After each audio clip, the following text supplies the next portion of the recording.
Welcome back to What Arty Noobs with General Disturbance. This is a Progetto. It's the Tier 8 Italian Premium Medium. It's located on the North Spawn of Fisherman's Bay, and this one is under the command of Elirox. Now, he's only had this medium tank for 5 battles, and that may be because he actually won it in the holiday ops or the loot boxes. Pretty sure it's in the loot boxes. Well, it's the Italian auto reloader. It's got 3 shells in the mag, 90mm gun, and it's capable of doing 240 alpha, penetrating 212mm. And it's very versatile, this tank. If you know how to play it correctly, you can get a high DPM from only firing 2 shots at a time and waiting for the reload to put the shells back in.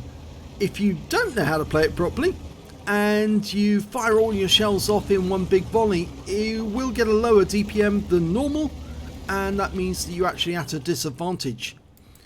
Well, spotted an enemy, fires one in, doesn't pen. Second one tracks him.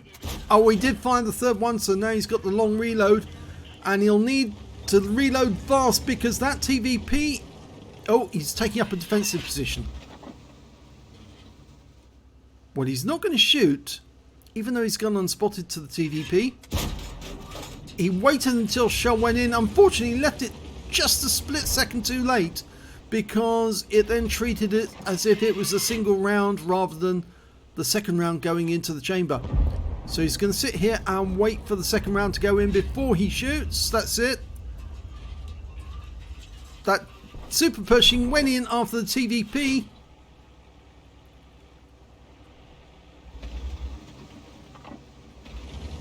Okay, he's moving up now.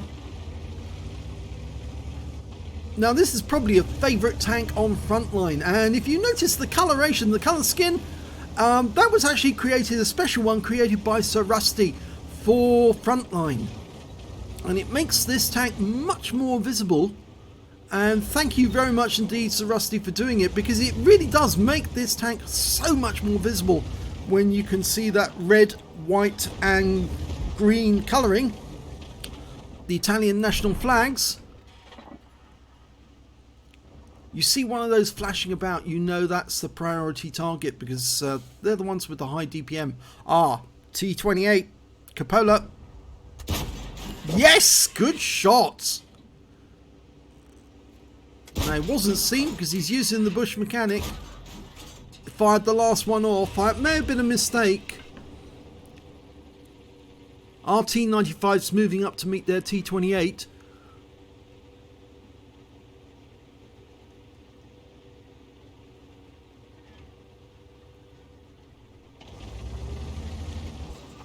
Okay, there he is.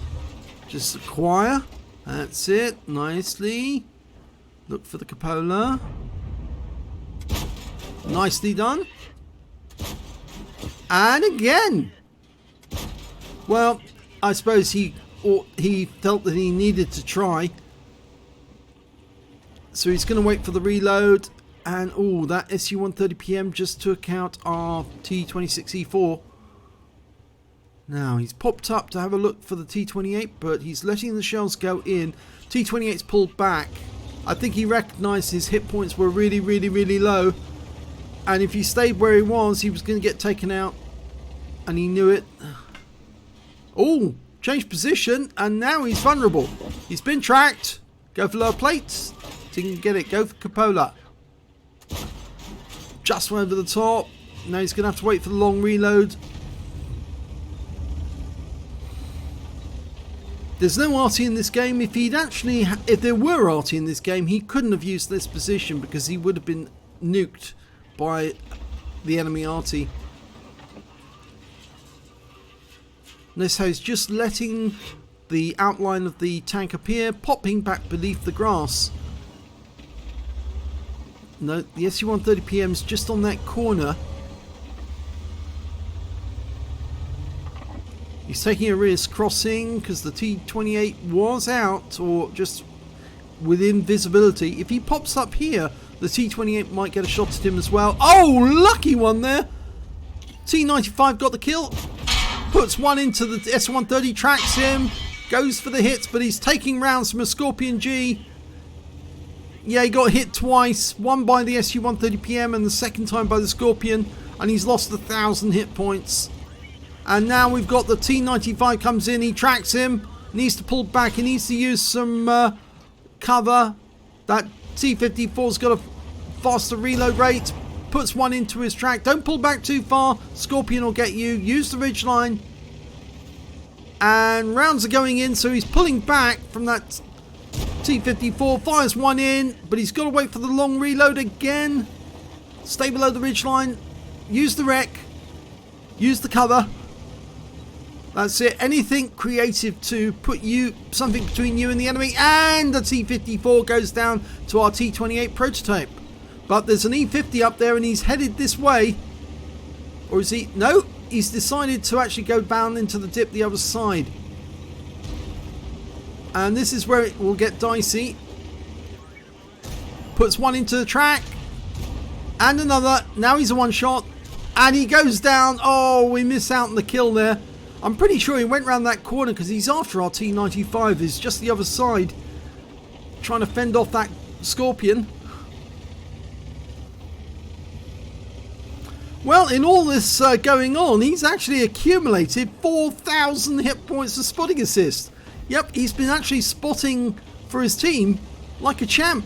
And he's a medium tank, not a light tank. We lost the T-95, got taken out by the Object 263, who's just around that corner. But Stalin's shoe, or Stalin's sandal as they used to call it, is a bit of a difficult tank destroyer to fight, because you actually have to come around the corner and fully face your enemy before you can engage. You can't like swivel the gun as you would on a normal turreted tank. So yes, that can be a bit of a problem, because if you can track them whilst they're trying to get into position, they're easy meat. There's the 263 just below that ridgeline. He's popping up now. Oh, he's being hit. And he's being hit by Arty 63, so Elirox is taking the advantage now. He's going in.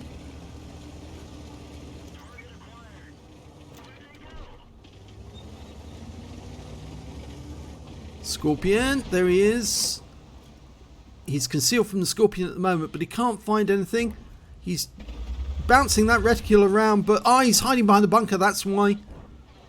He needs to get close. There's the Object 263. Couldn't get through. Lower plate. That's better.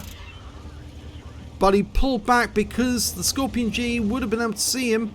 He would have been spotted all of a sudden. Scorpion G's a one shot anyway. Object 263. Ram kills him. And that's the end of the game.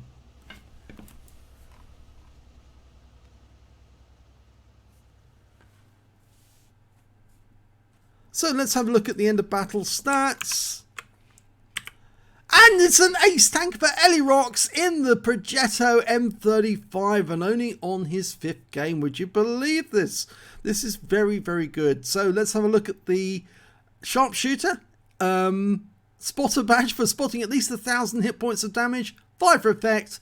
And he got a bruiser medal as well, but aced it on his 5th game in this tank. So I think that's probably a very, very good buy, or at least if he got it in the loot boxes, it was a very good win, because this is a really good and interesting tank, and it's certainly the best, one of the best tanks on Frontline. In fact, you see loads of them on Frontline. That and the Pantera are all over the place.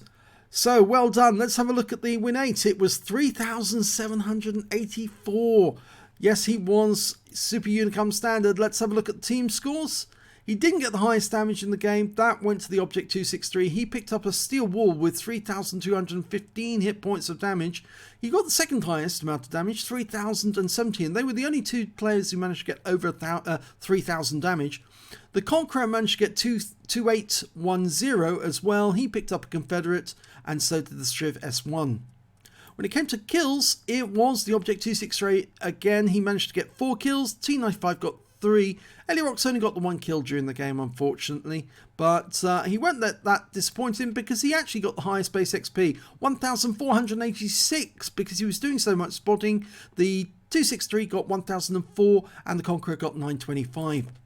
He fired 24 shells, got 22 direct hits, 13 penetrations, damage of 3,070 hit points, of which 765 were at more than 300 meters. He received 3 hits from the enemy, 2 of which were penetrations, 1 non-penetration. That's very lucky because the armor on this thing is basically crap, and that's because it's so fast and so big. And he got 3 enemy vehicles spotted, 6 enemy vehicles damaged, 1 killed, and 5,166 hit points of spotting assist. So he was spotting like a champ in that game. He earned 149,355 credits from that game, 56,755 from Holy Ops. That's a huge total. I'd be happy with that, even if it was just a standard game. But that being the bonus on top of that, brings up a total of 206,110 credits from one battle lasting 7 minutes 52 seconds. So after repair and ammunition resupply, he took home 130,426 credits, received 2,229 XP, times 2 for the first victory, got 223 for this being a premium vehicle, took away 4,681 altogether. So a very good 5th battle to have aced it, and well, he certainly mastered it, except for the reload, I'd say. The one thing, he's obviously working on it, you can see that, because he was thinking about letting the next shell go in until he could actually fire, but unfortunately he got his timing mucked up on that TVP, and he fired the round just when it was still going through the reloading process, and it reset him as if he'd fired the first round as soon as it was loaded. But that's something that we all make with this machine, because it's just so easy to get the timing wrong. And so no, you can't hold that against him, and I'm sure before long he'll be actually reloading it like perfectly. But the best thing of all was during that battle, as I thought, was that bit with the duel with the T-54, because that T-54 could have beat him on the reload every time, but because he expended all 3 shells. But the T-54 just didn't think about getting down into the dip and going up close and personal, because that way there would have been no way for Elirox to use the ridgeline against the enemy and hide, so he could then get the reloads in and then do the necessary. But a very good battle indeed. Congratulations on your first ace tanker. If you enjoyed that replay, please give this video a like and do subscribe to our channel. We don't have that many subscribers, which is surprising because we do get a lot of really good games sent to us and we put them onto video. And if you do have a really good game, do let us know, because we would like to see really good games on our channel.